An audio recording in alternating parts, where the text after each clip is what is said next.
AUPO11 é o novo ETF de renda fixa praticamente pós-fixado do famoso Raul Seno, investidor sardinha. Lembrando que esse vídeo aqui não é uma recomendação de investimento, já comenta o que você achou aqui do AUPO11, você achou que ele vai concorrer bem com o LFTB11 lá da Investo?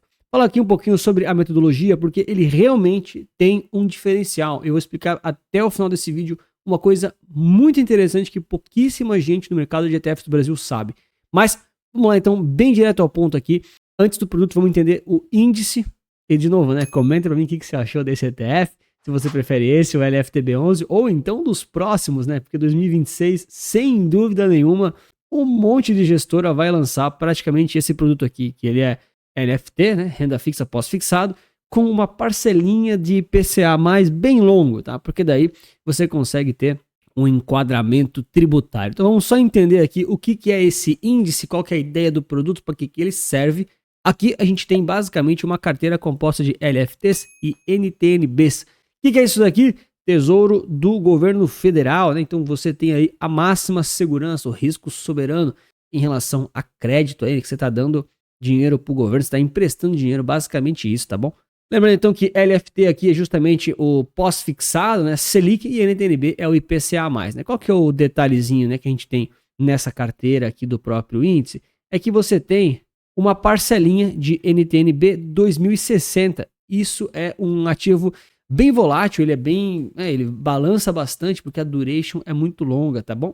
Então você tem 9% mais ou menos nesse momento aqui desse ativo. E o resto é LFT. O que é LFT? É justamente a letra financeira do Tesouro, que é tipo a Selic, tá bom? Então, o que a gente tá vendo aqui, né, carteira composta majoritariamente com LFTs, né, taxa Selic, ou seja, pós-fixado, retorno praticamente igual ao DI, ao CDI, e você tem uma parcelinha aqui de NTNBs para alongar o prazo da carteira, para você ter um enquadramento da estratégia. Por que que eles botam IPCA misturado com CDI, né, cara? Por que que as pessoas fazem isso? Os caras são burros? Claro que não, eles são muito inteligentes. Essa é uma estratégia que a Investo gerou ali lá atrás, né? Trazer aqui lá no final um comentário sobre o fundo deles, com essa ideia de combinar esses dois tipos de investimentos. Por quê? Para que você consiga justamente ter aqui o tal prazo médio de repactuação, no caso acima de 720 dias. Por que isso é importante? Porque a lei diz que se você tem um prazo de um ETF acima de 720 dias, ou seja, na média de todos os ativos de dentro daquela cesta, você tem um imposto de renda em 15%. Então, o AUPO11 tem imposto de renda de 15%, ele é um ETF que é praticamente todo pós-fixado, praticamente todo relacionado ao CDI, mas tem uma parcelinha aqui de NTNB, então ele tem uma leve volatilidade, como mostra aqui, mais ou menos aqui o desenho, né? Pouquinho ele balança, tá vendo? Mas é pouca coisa, tá? Você tem aqui a carteira de 100% de títulos públicos federais com baixa volatilidade das LFTs e essa parcelinha aqui da NTNB. E aí que vem o diferencial desse ETF bem específico aqui, o AUPO11, perdão, que você tem um controle dinâmico de prazo que permite um aumento de duration de forma pontual, preservando o perfil de risco. Caraca, que confusão, né, Anthony? Explica para nós. Vamos lá, pessoal. O que acontece? O LFTB11, ele tem uma metodologia, cara, tem que dar todo o mérito aqui de inovação de algum tempo atrás aqui para Investo, porque eles trouxeram a combinação dessa carteira, né, LFT junto com o NTNB, para juntar isso e ter o melhor imposto de renda. Mas existe uma coisa que o LFTB na época foi estudado, né, provavelmente, mas eles não implementaram, que existe um possível risco caso as taxas de juros variem muito, se aquela NTNB, né, no caso esse título aqui, por exemplo, tá? Esse aqui é o 2060 da carteira do AUPO11. Se ele cair muito, se ela ficar muito pequenininha na carteira, se ela ficar muito irrelevante, corre o risco do ETF se desenquadrar da alíquota de 15%. Estou tentando colocar os termos mais mainstream possível, né? O pessoal às vezes reclama, né? Pô, você tem que falar as coisas mais complexas e tal. Cara, a gente tem que falar as coisas de forma mais simples. Então, o AUPO11 justamente está pensando no seguinte, ó, uma inovação de mercado ao adotar um controle dinâmico de prazo, a partir da volatilidade observada dos títulos em cada rebalanceamento. O índice ajusta automaticamente ao prazo da carteira, porque ele tem essa estratégia de peso-alvo com análise de volatilidade. Ou seja, num estudo aí de backtest histórico, essa estratégia de ter essas questões aí de ajuste dinâmico dos pesos dos ativos da carteira, historicamente falando, isso traz um resultado melhor. Em que sentido? Em que você tem menos momentos e menos situações que essa carteira cai abaixo de 720 dias. Por quê? Porque se ela cai abaixo de 720 dias, você basicamente tem um imposto de renda mais alto, não é mais 15%, e aí realmente não é um investimento tão interessante assim, né? Pagar mais de 15% em ETF, né, em imposto de renda já não é mais tão legal, tá certo? E aí só trazendo aqui também um pouco do LFTB11, justamente para a gente olhar os dois lados, né? Sempre importante falar, tá? Eu, Anter e a Resanta Capital, a gente não tem ligação com nenhum banco, gestor ou corretora, né? Por isso que eu olho os produtos das diferentes gestoras e faço essa comparação entre os concorrentes, tá? E aí, só para olhar aqui o LFTB, para lembrar você, qual que é a ideia deles aqui? Justamente eles miram em 760 dias como target, né? Se você tem 760 dias, você tem os 15% de tributação, né? De imposto, né? Aqui tem a alíquota que é um pouquinho diferente aqui dos ETFs, né? Se você desenquadrar ali, você pode ficar com 20% ou 25% no pior dos casos. Mas a ideia aqui do AUPO 11 é justamente pegar o seguinte: olha, numa eventual estressada do mercado, em que essa NTNB aqui, ó, no LFTB, ele tem um percentual até um pouquinho diferente, né? Mas se ela ficar muito pequena na carteira, os dias aqui, ó, vão se desenquadrar, tá certo? Por quê? Vamos supor aqui que você tenha 5% de NTNB e 95% de LFT. Anthony, por que isso aconteceria? Porque o mercado balançou, tá? Porque a NTNB, por exemplo, desvalorizou, por exemplo, tá? Pegando aqui exemplos hipotéticos. Então, pode ser, existe um risco de você desenquadrar no imposto de renda. Anthony, esse risco é alto? Na minha opinião, não é tão alto não, tá? Mas ele existe, né? Inclusive, o cara que me falou isso, ele falou assim: Anthony, tem uma coisa que a galera não olha muito para esses ETFs, que é o risco de desenquadrar dos 720 dias para pegar a melhor alíquota de imposto de renda, né? Foi lá na Galápagos, o cara me falou pessoalmente, foi o Vitor, né? Ele, inclusive eu gravei com ele o ResultaCast, vai estar disponível na semana que vem, se não me engano. Ele falou isso no corredor.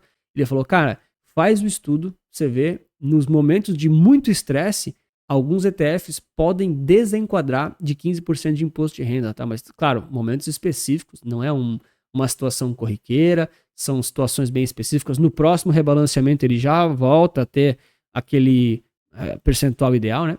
Mas é um risco aí que, enfim, né? Aparentemente o AUPO 11 tá vindo para tentar resolver isso. De novo, acho que, primeiro de tudo, nesse comentário aqui, né? Primeiro, acho que excelente para o mercado de ETF, né? Desenvolvimento do mercado, trazendo novas soluções, o Raul Sena, a UVP. Cara, é uma empresa gigante, né? Os caras têm um alcance digital absurdo, então tem todo o mérito do mundo para movimentar o mercado de ETFs brasileiro. Segundo, tá trazendo aqui, de certa forma, uma novidade, uma coisa um pouquinho diferente, mas acho que o grande ponto aqui é estar trazendo concorrência para uma solução que já era muito, muito famosa, muito bem falada também, né? Eu acho que a Investo trouxe lá o LFTB como uma grande inovação na época. Aqui a gente está vendo talvez uma versão um pouquinho diferente do LFTB, né? Acho que um concorrente direto, para ser bem sincero. E como eu já disse no vídeo, né? Em 2026 provavelmente vai ter um monte desses ETFs. O Itaú vai querer lançar o próprio, acho que o BTG também deve querer lançar o próprio desse estilo. A gente já viu várias gestoras lançando os ETFs relacionados somente a LFT, né? Com imposto de renda de 25%. Então é muito provável que ano que vem a galera vem forte para esse tipo de produto, né? Que é, querendo ou não, tem um melhor imposto de renda possível e você tem aí, enfim, né, várias vantagens. Agora, claro, você também não deve sair trocando loucamente só porque lançou um produto novo. Inclusive, estou gravando aqui dia 15, acho que lançou hoje, ou lança essa semana. Né? Teoricamente, nem está disponível ainda aqui nos gráficos, acho que demora um pouquinho aqui para atualizar. Mas, de qualquer forma, aqui o AUPO 11, perdão, tem essa proposta de ser um pouquinho diferente do LFTB11. Então, só para recapitular, né, ele tem um retorno aderente ao DI. DI é um nome bonito para CDI, tá?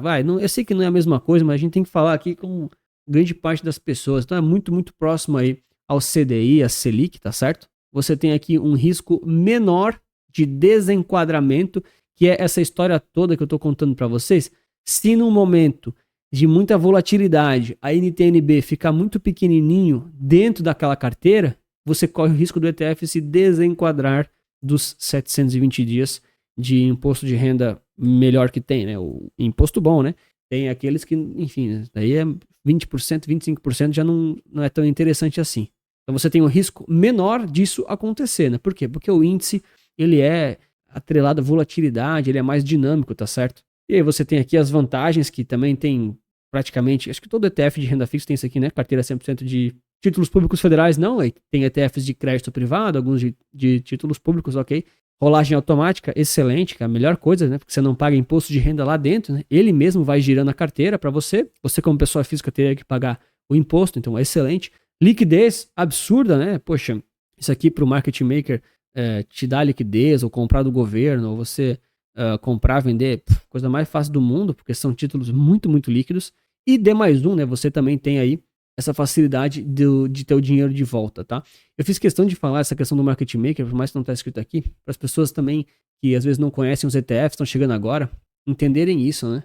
O ETF é um fundo que tem um montão de coisa lá dentro, mas tem sempre alguém ali te dando liquidez para você comprar ou para você vender.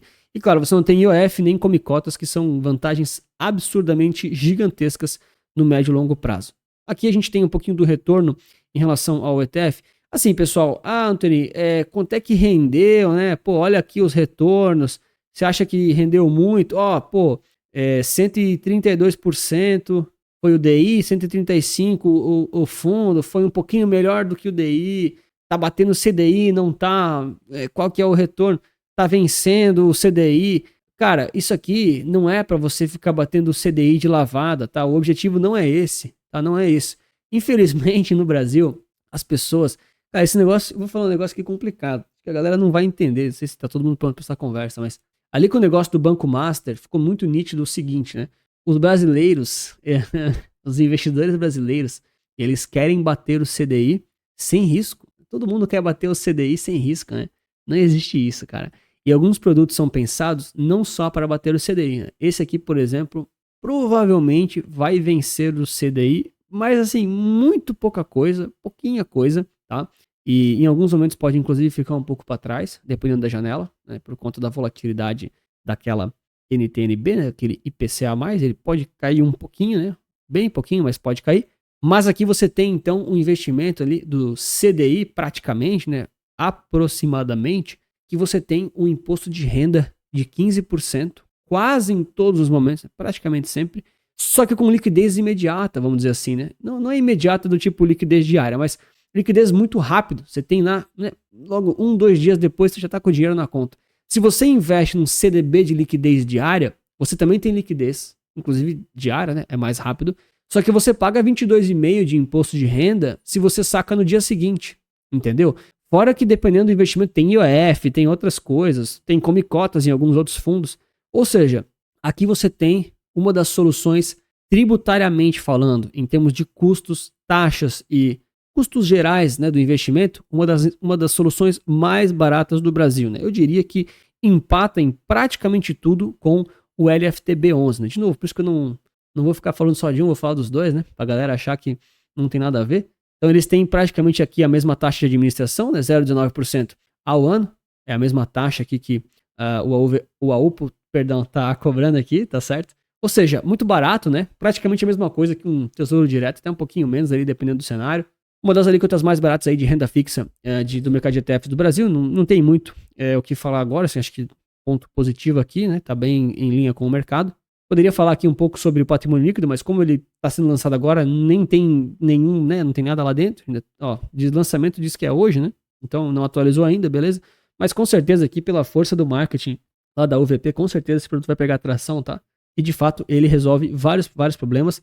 Inclusive ele traz concorrência para esse mercado que até então a Investo estava muito à frente, né? Tava com a inovação espetacular que eles fizeram lá no passado, né? Como eu disse, ano que vem a gente deve ver uma série de gestoras lançando soluções muito, muito parecidas. A gente também deve ver um monte de gente deixando like, se inscrevendo no canal para mais vídeos como esse. Não esqueça disso, né? Faça isso agora, para não deixar para depois. E aqui a gente tem um pouquinho da página do ETF, então a gente já viu praticamente tudo que importa, né? Só para deixar aqui bem claro, é só bater um olho aqui no site do BTG. A gente tem então LFTs e NTNBs aqui, com uma liquidez bem considerável do mês anterior, aquele rebalanceamento. Isso aqui, assim, filtros super importantes, tá? Assim, super relevante a metodologia, mas assim, nada de novo, nada de extraordinário, né? Você tem então uma questão aqui de vencimento para giro e tal, ok? e você assim consegue montar a carteira que tenha esse prazo aqui de controle dinâmico, tá? Aqui tem uma explicação um pouquinho mais legal até. Basicamente você tem um controle dinâmico do PMR, que é o prazo médio de repactuação, ou seja, o prazo médio daqueles títulos lá dentro da carteira, e você tem então um prazo médio alvo que vai de 760 para 780 dias, caso a volatilidade aqui da NTNB comece a aumentar. Então você tem um prazo maior para garantir que não se desenquadre e você continue tendo lá aquele imposto de renda melhor, tá certo? E claro, se você gosta de ETFs e quer a solução completa para planejar, aprender sobre eles, ter uma estratégia, montar a sua própria carteira ou então ter nossas carteiras recomendadas de bônus, você tem aqui a Central Resulta Capital para você conquistar tudo isso e ainda ser independente, não depender de mais ninguém para fazer seus investimentos. Se tem interesse, é só clicar aqui na descrição com mais informações. Bom, e aí a pergunta que muita gente faz, né? E aí, Anthony, qual que é melhor? Sim, não, por quê? Talvez, né? Acho que assim, primeiro de tudo, né, reforçar aqui os parabéns, o máximo respeito aqui ao trabalho do Raul, da OVP e, claro, do BTG também, que de certa forma ajuda pra caramba eles a viabilizar isso. Com toda certeza, os caras são muito fortes, né? Ninguém aqui é bobo, né? Mas aqui eu acho que fica o primeiro comentário. Qual que é o melhor? Assim, não dá pra dizer qual que é o melhor porque isso aqui nem foi lançado ainda, né? Tá sendo lançado agora. Agora, olhando assim em termos de metodologia, minha opinião, minha análise, né, mais profissional possível, muito similar, tá? Acho que o AUPO 11 traz uma solução diferente para trazer o prazo ali de forma dinâmica, traz um pouquinho mais de segurança para evitar desenquadramentos. Mas a verdade é que esses desenquadramentos, assim, não é que nunca vão acontecer, mas assim, muito raro, né? Não vou dizer improvável, mas pouco possível disso ser frequente, tá? Então o risco que você assume de desenquadrar no LFTB ou no AUPO 11 é muito, muito baixo, tá? Em 15% aí, praticamente em quase todos os cenários, para não falar todos. Segundo ponto, taxa de administração. Cara, é a mesma taxa, tá? Então você não vai estar economizando comprando por um ou por outro. A não ser que você tenha alguma vantagem por algum app ou porque você algum rebate aí, né? E aí tem que ver com se você tem essas vantagens, mas para o investidor comum aqui, que eu sei que somos nós, a gente fala aqui pro grande público, cara, não tem vantagem, tá? Agora, a grande sacada é a seguinte, se você já tem um na carteira, não vai sair vendendo tudo e migrando, assim, loucamente, só porque, enfim, lançaram uma outra coisa, né? É sempre importante avaliar o contexto geral da sua estratégia. Outro ponto a ser observado. Nos primeiros dias, a gente nunca gosta de comprar ETF, por conta aí da liquidez, market maker tá pegando ritmo, né? Faz parte. Mas o que é muito legal de olhar, e isso aqui o pessoal da Inversa atualizou faz pouco tempo aqui no site do LFTB, né? Cara, é isso daqui, ó. Tava até desatualizado, né? Que dei um F5 na tela.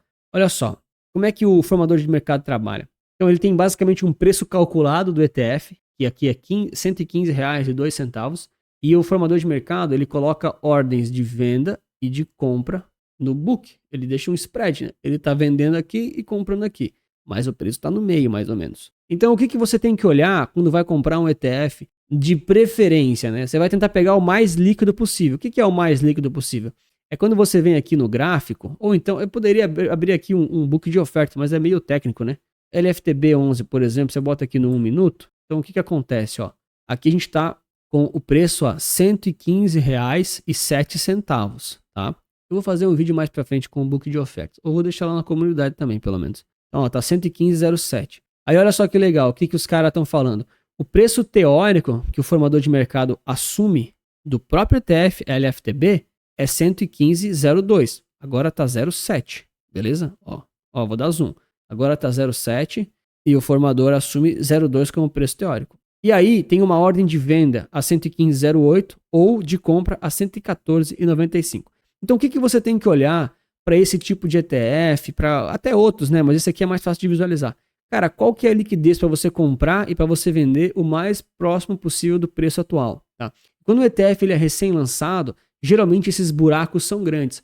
Por isso a gente gosta de esperar 1-2 dias, um pouquinho mais, né? 1-2 semanas, às vezes 1 mês ou 2, para pegar um pouquinho mais de liquidez, tá? Ah, Anthony, se eu comprar agora que lançou, é errado? Errado não é, mas talvez seja desnecessário, né? A gente fala que se você está comprando ativo assim com urgência, não tem muita necessidade. Urgência é com SAMU, bombeiro e polícia militar. Nos investimentos a gente é estratégico. E aqui vai de novo só o reforço de como iniciativas como essa ajudam o mercado de ETFs brasileiro. Vocês sabem que Eu sou muito fã de ETF, acho que é a coisa que melhor encaixa para o investidor pessoa física, não tem comissão nenhuma praticamente, né? A maioria dos assessores nem trabalha com isso, a maioria das pessoas físicas nunca ouviu falar, porque ele é extremamente barato, ele é extremamente interessante, tem muita vantagem e é um mercado que vem crescendo cada vez mais. A gente vê um número acentuado de investidores entrando nos ETFs, a gente vê também um valor aqui de investimentos subindo muito rapidamente, e patrimônio líquido também, né? Crescendo cada vez mais, era 50 bilhões lá ano passado, já estamos agora com 80, né? Em um ano, cara. Você vê, cresceu 50% em um ano aqui o patrimônio investido aqui da indústria. Então é um mercado que vem crescendo bastante e são iniciativas como essa aí, de que dão visibilidade também para os concorrentes, que ajudam a impulsionar essa indústria toda, né? E como a gente sempre fala, né, nem todo ETF ele é bom para você, mas certamente algum é. E o seu trabalho, e claro, eu posso te ajudar com isso se você tiver interesse, é justamente olhar para as opções que existem no Brasil e você justamente entender e escolher aquelas que mais bem te atendem. Então comenta para mim o que você achou do AOPO 11, se prefere ele, se prefere o LFTB, e se você não gosta tanto assim de renda fixa, que é uma solução aí de renda passiva, a gente tem então o ET11 chegando aí na bolsa em breve, Ethereum com dividendos sintéticos, uma proposta totalmente diferente disso aqui. Caso você tenha interesse, eu vou te mostrar mais nesse vídeo aqui. Um grande abraço, muito obrigado pela sua inscrição, seu like, e lembre sempre que investir certo resulta capital.